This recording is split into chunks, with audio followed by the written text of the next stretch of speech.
सीता मैया के भावपूर्ण सीता मैया के भावपूर्ण प्रेजेंटेशन कहना चाहिए में राम जी महाराज विकल हुए और कौशल्या मैया विकल हुई,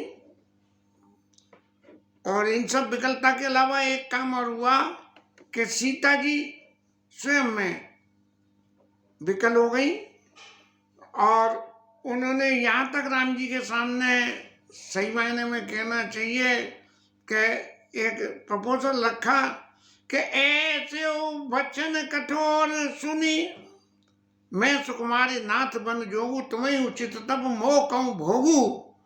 इतनी कठोर बात सुन के कि मैं तो सुकुमारी हूँ और आपको जो है तब उचित है और मेरे लिए भोग करना, ये तो बिल्कुल सर्वथा विपरीत हो गई। तो ऐसे वो वचन कठोर सुनी जो न हृदय बिलगान, यदि ऐसा सुन के यदि मेरा हृदय फट नहीं जाता है तो मेरे को ऐसा महसूस होता है कि तो प्रभु विषम वियोग दुख, प्रभु के आपके वियोग के विषम दुख को सही है पावर प्राण, मेरे प्राणों को ये प्राण शरीर छोड़ के जाएंगे भी नहीं, और यहाँ रह के रहे न रहे एक अलग बात है, लेकिन आपके वियोग के दुख को संभाल करेंगे। अब सीता मैया जगत जननी है और इनका जो कुछ कहा है भले ही वो यहाँ लीला स्वरूप में, लेकिन कोई गलत बात तो कभी या मिथ्या बात तो बोल नहीं सकती हैं। तो जंगल में जाने के बाद भी सीता मैया को रावण के साथ रह के, रावण के लंका में रह के और भगवान के वियोग के दुख को सहना पड़ा था, ये इस बात का सबूत है। ऐसा कह के सीता मैया बहुत विकल हो गई और इतनी विकल हो गई कि वो बोलने में असमर्थ हो गई, और देखी दशा रघुपति जी जाना। अब राम जी महाराज अच्छी तरह से समझ गए कि हट राखे नहीं रखी यही प्राणा। यदि मैं हट से जिद करके कि मैं यदि जिद करके कह दूं कि नहीं मेरा हुक्म मानना पड़ेगा आपको और आपको यहीं रुकना है, तो नहीं रखी यहीं प्राणा। रावण महाराज ले गए, वियोग तो तब भी हुआ, लेकिन वहां किसी का हट नहीं था। हट कौन का था? सीता मैया का ही हट था कि सत्य संग प्रभु सीता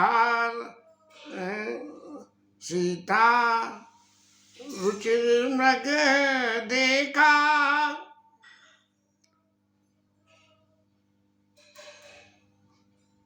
सत्य संग प्रभु बद करे और आना चर्म कतवे दे।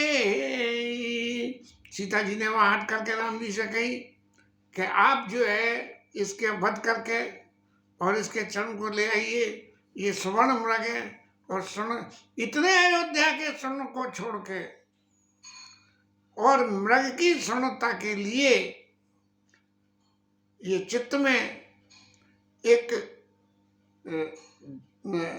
कहना चाहिए भावना जगी के ये स्वर्ण मृग हमारे पास होना चाहिए, जिसने सारे अयोध्या के स्वर्ण को छोड़ दिया और फिर जो है स्वर्ण के लिए, मिथ्या स्वर्ण के लिए कहना, ये कहाँ तक उचित है। लेकिन ये बातें लीला स्वरूप में हैं, इसलिए सब कुछ उचित है। सीता पर रुचिर मृग देखा और देखा अंग अमुक समुद्र हो गया। और अरे बाप रे, याद तो आ रही है लेकिन फिर भी चलिए।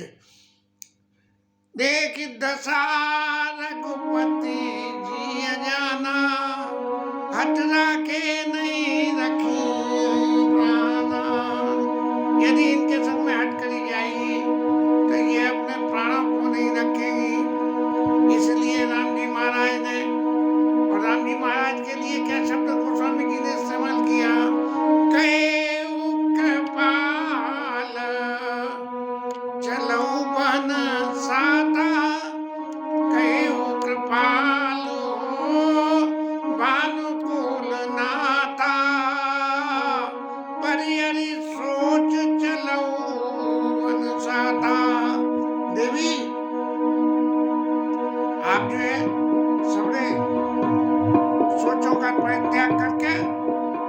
और मेरे संग वन में चलिए। अब सोच का परित्याग क्या करना कि जितने वन के दुख सुख कहे गए और जितनी वन के बारे में बातें कही उन सबको आप छोड़ दीजिए। नहीं विषाद कर अवसर आजू और बेग करो वन गवन समाजू। अब विषाद की कोई गुंजाइश नहीं है, हम खुशी खुशी आपको अपने संग ले जा रहे हैं। और बेग करो वन गवन समाजू, वन गवन के लिए वन में जाना, सब छोड़ के जाना हो तो संग लेके जाना हो तब तो इंतजाम करना पड़ेगा, लेकिन सबको छोड़ के जाना है तो फिर क्या इंतजाम करना। इसके भावार्थ में एक ही बात मेरे समझ में आती है कि महारानी आप भी रानियों का वेश परित्याग करके और तापसी वेश में मेरे संग चलिए। यद्यपि रामलीला में तो हमने देखा था कि कैकेयी ने सीता जी को इस बात के लिए आदेश दिया कि तुम भी तापसी वेश धारण कर लो, और उस वक़्त गुरु वशिष्ठ जी वहाँ मौजूद थे और वशिष्ठ जी महाराज ने वैसे तो चुपचाप थे, कहीं कुछ भी नहीं बोले हैं, या रामचरितमानस में रामलीला में देखा था। तो उन्होंने कैकेयी से कहा, कैकेयी बस बहुत हो गया नाटक, अब जो है यदि ज़्यादा नाटक करोगे तो मैं तुम्हें श्राप दे दूंगा। ऐसा कहते ऐसे हैं कि सीता जी ने बेग करो वन गवन समाजू में वन में जाने के लिए जो तापसी वेश धारण करने की प्रभु की आज्ञा होगी शायद, उसको कार्यान्वित न करके और रायसी वेश में ही वन के लिए गमन किया। और कई मृद वचन प्रिया समझाई और लगे माथ पद आशीष जाई। अब माता जी के पास जाके और आशीर्वाद लेने के लिए अपनी पत्नी के समेत सीता मैया के साथ में माता जी के चरणों को जाके पकड़ लिया और उनसे कहा कि माता जी आप हमें आशीर्वाद दीजिए। और उनने ये भरोसा दिलाया, बेगी प्रजा दुख मिटवाई, जननी निठुरा विसर्जन जाई।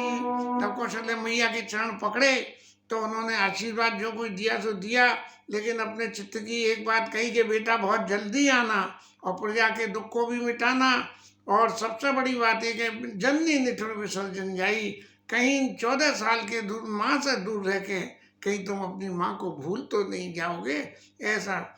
और फिर कहने लगी कि फिर दशा विधि बहुरी की मोरी, हे प्रभु क्या मेरी दशा फिर दोबारा से फिरेगी कि देखो नैन श्याम मृद जोड़ी। माने 14 साल के पीरियड के बाद ये जिस अवस्था में पुत्र प्राप्ति हुए और 14 साल का पीरियड उसमें राम जी का और जोड़ दें प्लस जो जिस उम्र में गए तो क्या उतनी उम्र होगी। इसलिए फिर दशा विधि बहिर की मोरी, देखे नैन श्याम मृद जोड़ी।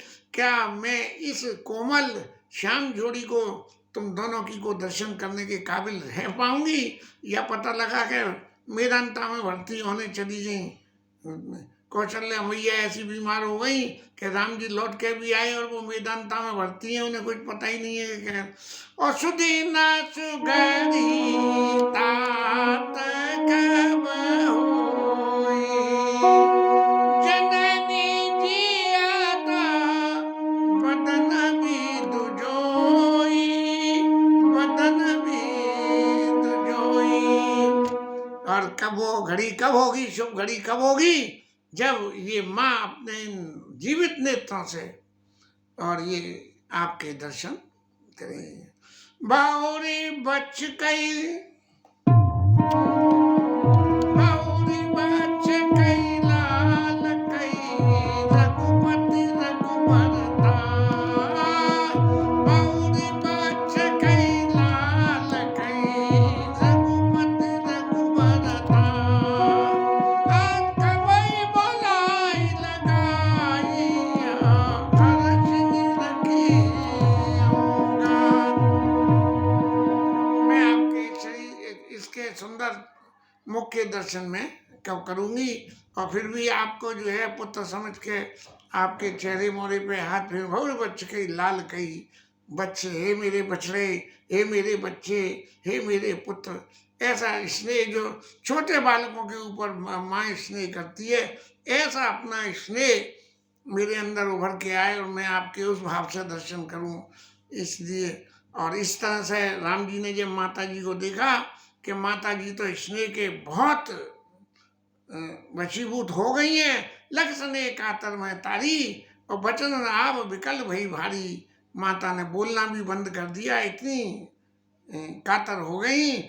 और फिर राम जी महाराज ने फिर माता जी को दोबारा समझाया कि माँ आप समझो मैं वन में क्यों जा रहा हूँ, आपको सब मालूम है। ये सब बातें रामचरितमानस में तो शायद हैं कि बहु राम प्रबोध कीन बहु भांति और समो राम प्रबोध कीन विधि नाना समो समाज न जाई वखाना। राम जी ने संतोष कराने के लिए बहुत सारी बातें कही, लेकिन वो जो है उनका विस्तार से वर्णन करना गोस्वामी जी कहते हैं कि मेरे बूते की नहीं है। और तब सीता मैया ने जानकी मैया को, वो सीता मैया ने कौशल्या मैया के चरणों में प्रणाम किया और ये कहा कि इस वक्त मेरे को आपके संग में सेवा करनी, आपको सेवा करनी चाहिए थी और सेवा करने की बजाय मेरे को वन मिल गया। और वन में भी इसलिए मिला क्योंकि मेरे पति को वन मिला, और जहाँ पति है वहाँ पत्नी का स्थान वही है। प्रिय बिन तियउ तरन हुते ताते, पति के बिना जो है इस संसार की सारी चीजें जो है अग्नि से ज्यादा जलाने वाली लगती हैं। लेकिन मैं करूं क्या कि सेवा समय देवन दीना मोर मनोरथ सफल न कीना। मैं तो ये चाहती हूँ कि आपकी सेवा करूं, लेकिन अब जब वन मिल गया, अब मिल भी कैसे गया, मिल इसलिए गया वन कि जब प्राणों ने और शरीर के बीच में द्वंद्व युद्ध हो गया कि प्राणों ने ये कह दी हट राखी नहीं राखी प्राणा, यदि जबरदस्ती यहाँ रख दिया तो मेरे प्राण नहीं रहेंगे। दीन बंधु सुंदर सुखद शील सनिधान राखी अवध जो अवध लगे रहते न जनी प्राण दीन बंधु सुंदर सुखद शील सनिधान। जब ये स्थिति बन के सामने आई तब जो है मैं कैसे जो है प्राणों को धैर्य का धारण करूंगी। इसलिए मैं चाहती हूँ लेकिन फिर भी मेरा मनोरथ सफल नहीं हुआ। और सुन सी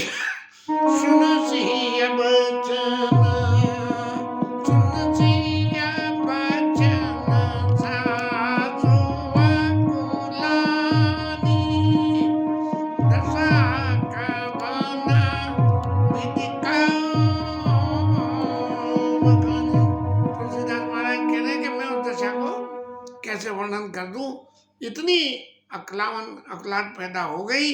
और बारई बार लीना और लाई, बारई बार लाई और लीनी, सिखे धर धीरज सिखे आशीष दीनी, धर धीरज सिखे आशीष दीनी। फिर माता को जब हुआ कि अब ये जब जा रहे हैं, उनको हृदय से बार बार लगाया, बारंबार हृदय से लगाया और धैर्य धारण किया अपने चित्त में, और उनको जो है आशीष दी, आशीर्वाद करा और उनको सीख दी कि वन में जा रही हो तो सब तरह से पति के साथ में रहना। अब आज के जमाने में होए तो इसके विपरीत ही हो जाएगा कि सासू माँ शिक्षा देगी। क्या शिक्षा देगी कि बोले जो कहें ये उस तरह से करना और आपस में झगड़ा बिल्कुल मत करना, क्योंकि आजकल का तो समय ये हो गया कि पति पत्नी के बीच झगड़ा हुए बिना रुकता ही नहीं है। अचल होई आई बात तुम्हारा, आशीष क्या दी कि तुम्हारा सौभाग्य अचल होए। और जब लगे गंग जमुन जल धारा, जब तक गंगा और यमुना की धारे हैं तब तक सीतई सासु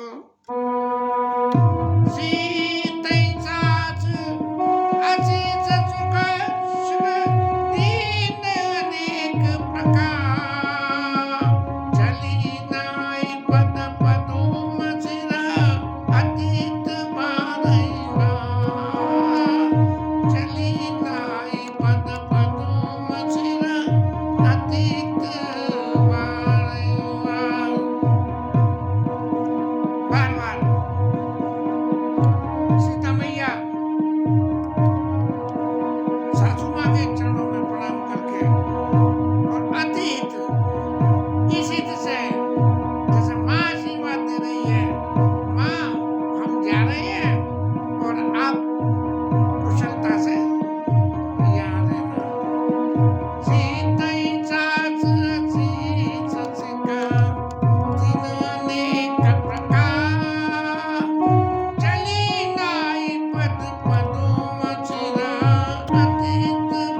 के साथ में सीता मैया की विदाई जी माता कौशल्या के पास से हो गई